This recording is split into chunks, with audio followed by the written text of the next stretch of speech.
জীবনে অনেক সময় আমরা মানসিক শান্তি খুঁজি, কিন্তু দুঃখ আমাদের ঘিরে বেড়ায়। আসলে দুঃখই হয়তো আমাদের চিন্তা করার সুযোগ করে দেয়, আর শান্তি আমাদের শেখায় আবার শুরু করতে। মানসিক শান্তি এমন একটা জিনিস যা বাহির থেকে মেলা কঠিন, সেটা আমাদের ভেতর থেকে আসতে হয়। আর দুঃখ, ওইটা আমাদের দুর্বলতা নয়, বরং শক্তির অংশ। দুঃখের মাঝেও যেন আমরা নিজের সঙ্গে লড়াই করি।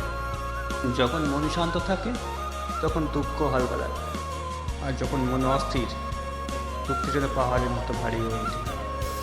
তাই আমাদের উচিত নিজের মনে খেয়াল রাখা, মানসিক শান্তির দিকে মনোযোগ দেওয়া, কারণ শান্তি ছাড়া জীবন অসম্পূর্ণ, আর দুঃখ ছাড়া শান্তির মূল্য বলা যায় না।